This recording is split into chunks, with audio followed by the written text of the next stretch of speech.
हाँ तो good afternoon guys. आज है 6 जनवरी है ना। हाँ तो 6 जनवरी। और आज यार कुछ कंटेंट मिला नहीं तो आज सोचा कि ऐसे ही अपना कुछ दिमाग में जो आता है उसी से बात करते हैं। देखो पहली बात तो मैं कोई स्क्रिप्ट नहीं लिखता, कोई चीज़ के बारे में जो दिमाग में आता है बोलता चला जाता हूँ यार। और यार कल मेरी एक बहन खुशी ने कहा है कि भैया आप चैलेंजेस वाले वीडियो लाइए। तो ठीक है, मैं खुशी मानता हूँ। अब 7-8 दिन ही बचे हैं जो लगातार व्लॉग आने वाले हैं, फिर लगातार व्लॉग आएंगे नहीं। तो फिर उसमें मैं थोड़ा करता हूँ कोशिश कि मैं कोई चैलेंज वाले लाऊं वीडियो। तो आप लोग भैया नॉमिनेट करिएगा खुद को भी, तो मैं चैलेंज करूँ आप लोगों को। कोई चीज़ मैं बनाता हूँ तो चैलेंज। हाँ तो आज यार मैं इस वजह से आया यार, आजकल हम लोग के टीनेजर्स वाली जो एज है उसमें यार इतना डिप्रेस और इतना एंजाइटी में लोग क्यों रहते हैं, इतना सोच विचार क्यों करते हैं, इतना क्यों टेंशन लेते हैं।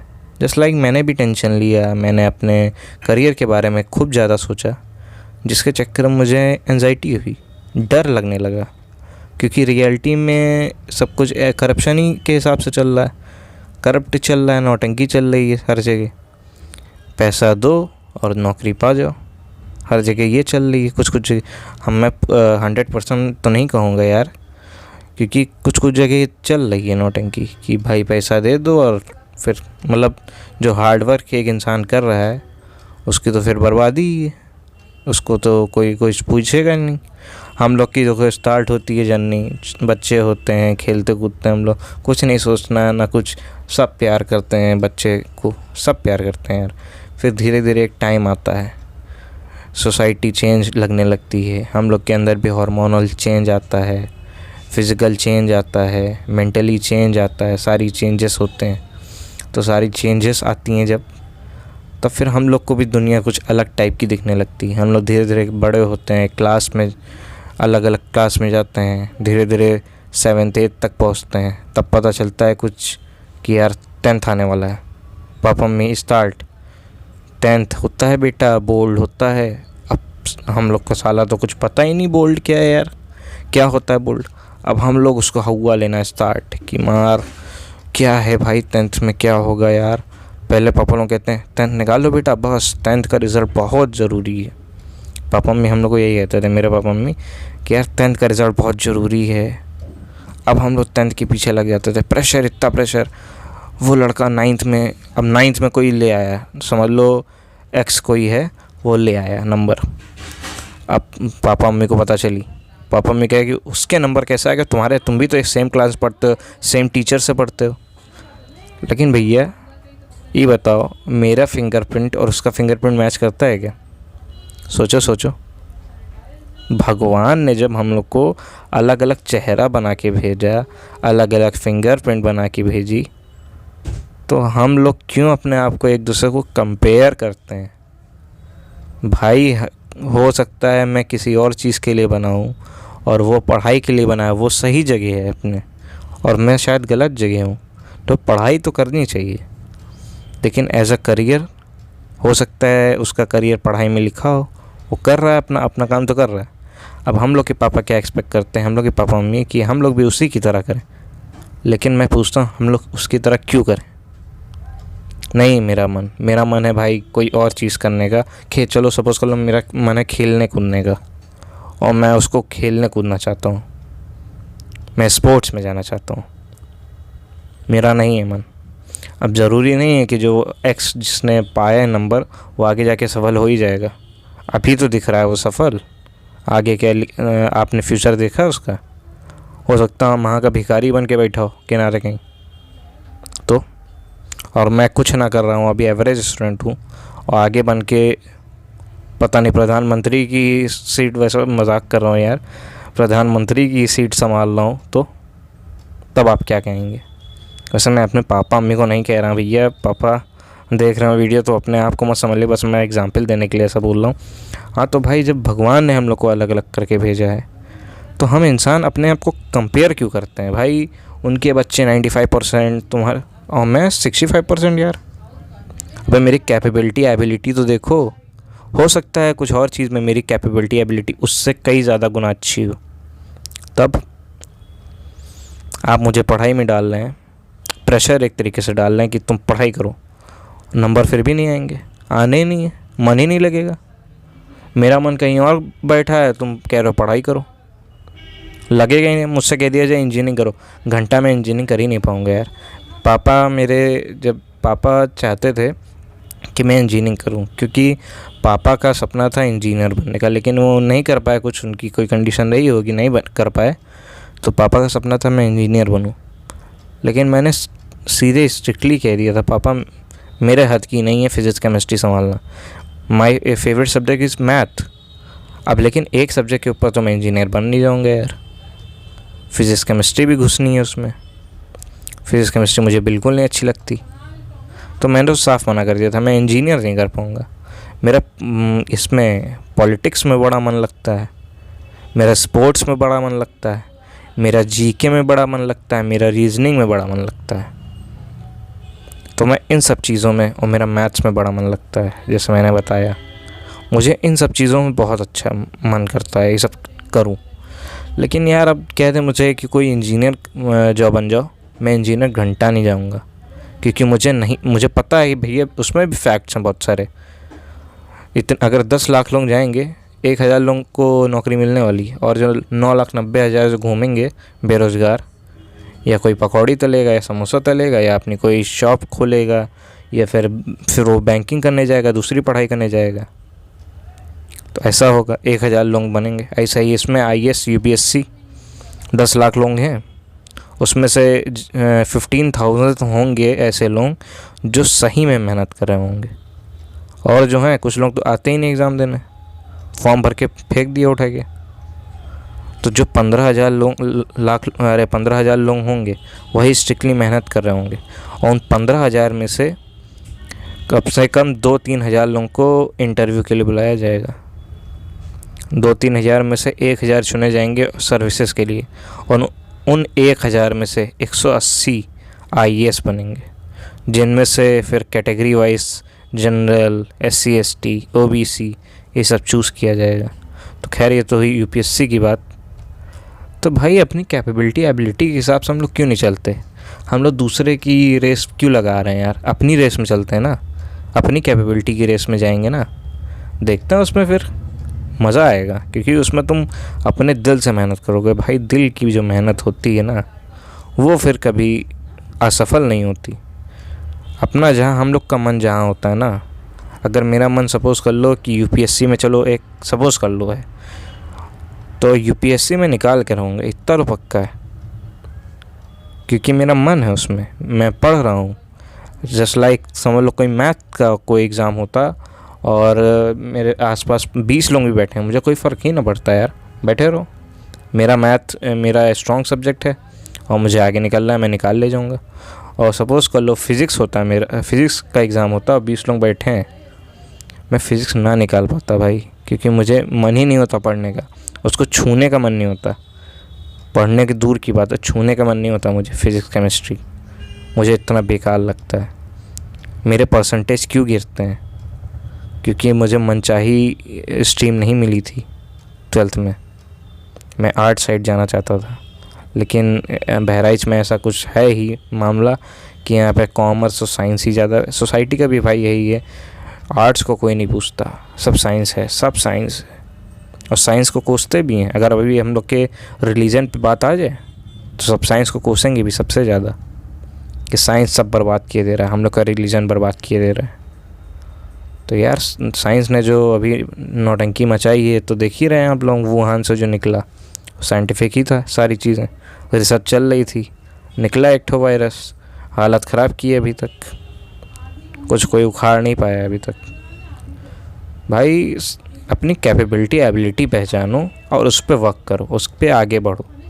और ज़रा यार इतना प्रेशर सर पे ना लो, जो सोसाइटी का प्रेशर जो सर पे आता है कि ऐसे पूछने आते हैं 12 के बाद क्या करने जा रहे हो तुम, अब क्या करोगे तुम। कोई आता है, कोई रिलेटिव्स आता है, या फिर कोई अंकल आते हैं पूछना अब क्या करने जा रहे हो। कभी तुमसे ये हाल चाल नहीं पूछेंगे कि भाई तुम्हारा कैसा हाल चाल है, नहीं हुआ ठीक है। अब ये नहीं कहेंगे कि चलो 65% हैं, अच्छा चलो कोई बात नहीं यार बेटा, आगे मेहनत करना, 65% कम नहीं होते। आपकी कैपेबिलिटी 65% नहीं तय करेगी, इस सोसाइटी का नेचर ऐसा बन गया कि 95% वाला सबसे ऊपर है, 65% वाला नीचे है। अब वो 65% क्यों पाया है ये तो देखो, क्यों पाया है, ये मत देखो कैसे पाया है, क्यों पाया है 65%। और वो 95% क्यों पाया है, क्योंकि तुमने उसकी रेस में 95% वाली की रेस में 65% वालों को दौड़ा दिया है, इसलिए वो 65 है, वो 95। अगर 65% वाली की रेस अगर दूसरी जगह लिखी हो, समझ लो वो यूपीएससी करना चाहता हो, तुम उसको इंजीनियरिंग में दौड़ा दो, तो क्या करेगा वो? आएगा बेरोज़गार होके, बर्बाद होके।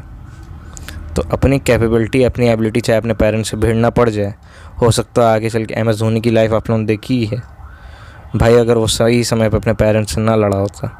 जस्ट लाइक फिल्म में दिखाया गया, फिल्म में गलत भी दिखा सकते हैं, वैसे तो MS धोनी का एक भाई भी है, फिल्म में भाई नहीं दिखाया गया तो गलत भी दिखा सकते हैं, लेकिन अगर एज इट इज़ फिल्म के हिसाब से चले तो सोचो अपने पेरेंट्स से ना लड़ा होता तो इतना बड़ा खिलाड़ी मिला होता हम लोग को, ना मिला होता। अपनी एबिलिटी कैपेबिलिटी समझो और रुको ज़रा, कंपटीशन अपने दिमाग में मत चलाओ। ये टाइम हम लोग के टीनेजर्स का जो टाइम है, ये हम लोग का फिज़िकली मेंटली सारी चीज़ चेंज हो रही है, हार्मोनल भी बहुत कुछ चेंज होता है यार अंदर से। तो इतनी जल्दी डिसीज़न भी मत लो, थोड़ा एंजॉय करके जियो यार, ज़िंदगी है ये, अपनी भगवान ने एक ही बार ज़िंदगी जी है। उनके चक्कर में ना पड़ो कि वो क्या कहेंगे अगर मैं कुछ नहीं कर पाया। अबे वो खुद ही निकल लेंगे एक दिन, भगवान ने भेजा है, अमर किसी को नहीं भेजा है। उनकी कैपेबिलिटी के लिए तुम ना करो कि वो क्या चाहते हैं, तुम क्या चाहते हो भाई, तुम जो चाहते हो वो करो, उस पे आगे बढ़ो। वो जो चाहते हैं उनके हिसाब से काम मत करो, क्योंकि उनकी एक्सपेक्टेशन तुमसे कभी ख़त्म नहीं होगी। समझ लो तुम क्रिकेट में जाते हो और तुम अगर क्रिकेट में चलो इंटरनेशनल लेवल पे पहुंच गए, अब वो सोचेंगे तुम हाफ सेंचुरी मार दो, तुम हाफ सेंचुरी मारोगे, फिर वो सोचेंगे सेंचुरी मार दो, तुम सेंचुरी मार दोगे तो वो सोचेंगे डबल सेंचुरी मार दो। तो तुम कब तक उनकी एक्सपेक्टेशन कब तक तुम पूरी करोगे भाई?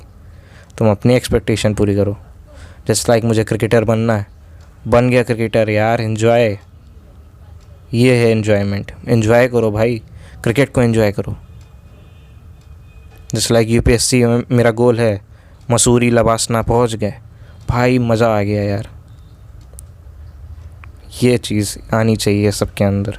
मेहनत करो, पढ़ाई को एकदम प्यार करो, एकदम घुस जाओ, ऐसा ना घुस जाओ कि मार दिमाग पगला जाओ बिल्कुल। अगर तुम पागल हो रहे हो पढ़ाई से तो फिर तुम्हारा वो स्ट्रीम ही नहीं है, फिर तुम्हें फिर पढ़ाई में मन नहीं लगता, तुम कोई और, तुम मन कहीं और तुम्हारा बैठा है। ये हम लोग की एज ऐसी है कि हम लोग अट्रैक्ट होंगे कुछ ब्यूटी की तरफ भी अट्रैक्ट हो, अब समझ जाओ ब्यूटी क्या, अट्रैक्ट होंगे हम लोग। एज ऐसी है, पेरेंट्स चाहे जितना कहें, पेरेंट्स कहेंगे कि गलत कर रहा है, लेकिन उनके एज में उन्होंने भी वही किया था। अट्रैक्ट होगे तुम, संभालना तुम्हारे ऊपर है, कंट्रोल तुमको करना है। ये हार्मोनल चेंज है बेटा, समझ नहीं पाओगे। ये जब आगे मैच्योरिटी आगे पहुँचोगे तब समझ में आएगा कि मैंने उतना टाइम कितना वेस्ट किया। उनके पीछे अगर वेस्ट ना किया होता तो आज मैं ये होता, आज मैं वो होता। तो ये जो 5 साल हैं, अगले 5 साल हम लोग के टीनेजर्स में आने वाले हैं। जस्ट लाइक मैं 17 का हूँ, अगला 5 साल 22 साल तक जो मेरे 5 साल हैं मेरे हाथ में है। 3 साल अभी BA करना है और फिर कोई कंपटीशन की तैयारी करना है। तो ये 5 साल मेरे हाथ में है। इस 5 साल को मैंने अगर खो दिया तो समझ लो सब कुछ खो दिया, क्योंकि अगर ये 5 साल मैंने सही से निकाल ले गए तो अगले 40 साल मज़े से जिएंगे। तो ये 5 साल मुझे अपना सबसे बेस्ट देना है, सबसे एंजॉय करके। और अगर मैं बोझ लेके अगर पढ़ाई को लेके चलूँगा यार, कभी सफल मैं नहीं हो सकता। तुम देखोगे मुझे असफल होके किनारे कहीं पड़े हुए। जस्ट लाइक मुझे क्रिकेट खेलना था, 8th क्लास तक मेरा IAS ही था, IAS बनना है, क्योंकि मुझे ब्लैक एम्बेसडर, DM की पहले ब्लैक एम्बेसडर होती थी, उसको देख के मैं इतना खुश होता था कि मैं कहता था। पहले एक बार एक इंसिडेंट हुआ था 6th में, हमारे कोचिंग में मैम पूछती थी कि तुमको क्या बनना है, मतलब सबसे पूछ रही थी, हमसे पूछी।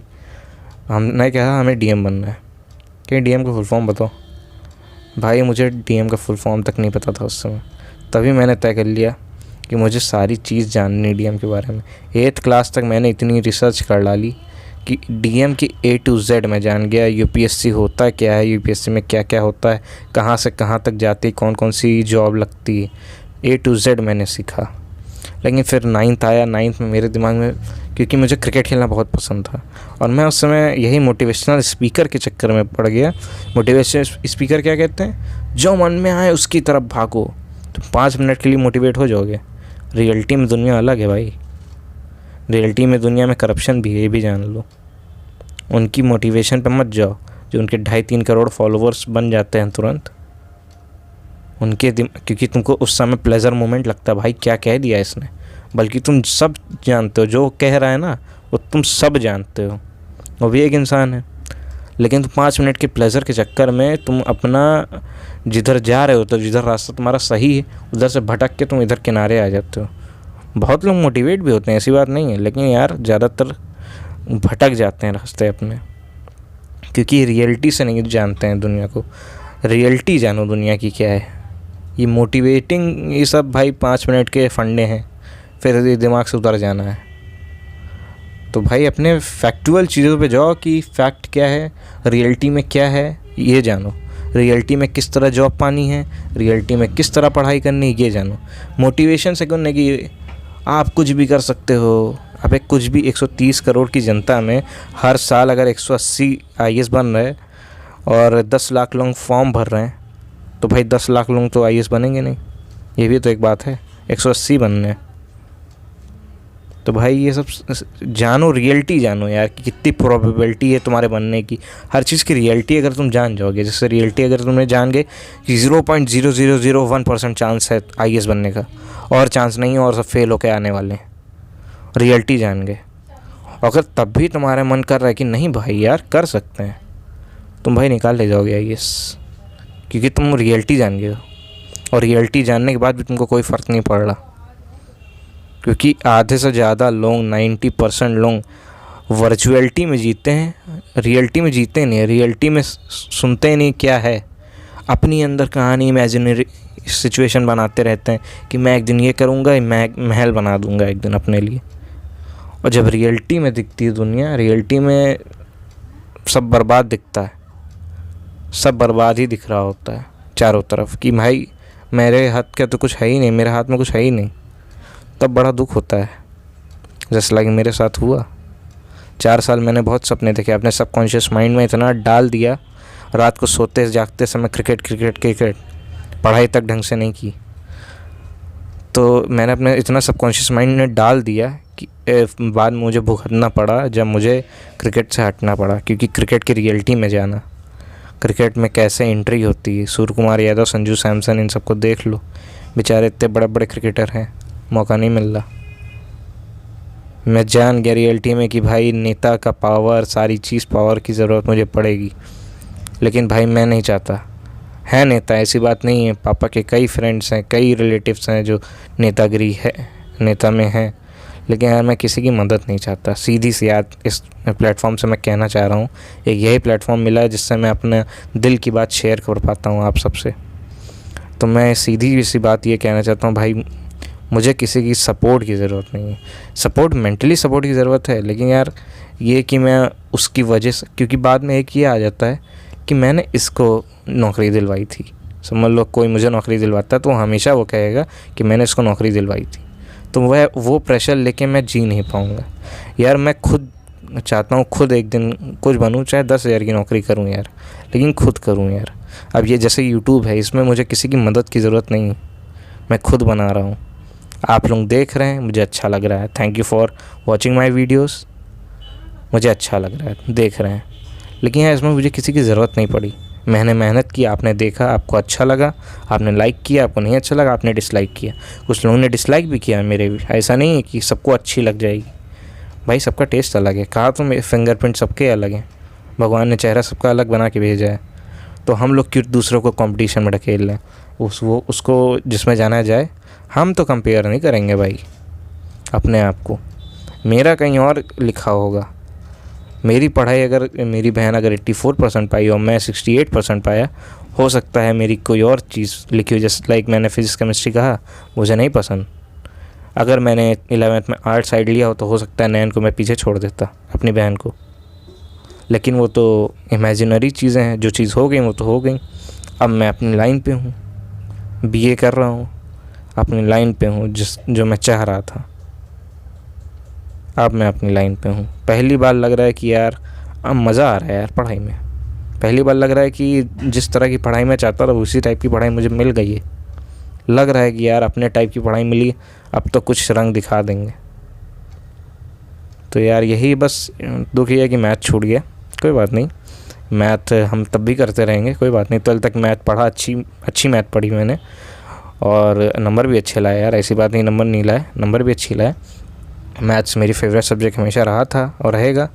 और भी सब्जेक्ट हैं, जीके मुझे बहुत पसंद है, रीजनिंग पसंद है, ये सब मुझे पसंद है, अच्छा लगता है यार। तो ये है कि भाई मेरा आज का सेशन बस इसी के लिए था कि दूसरों को देख के तुम उसकी तरह ना भागो, अपने आप को पहचानो। पहली बात तो अपने शांति से बैठो और पहचानो अपने आप को।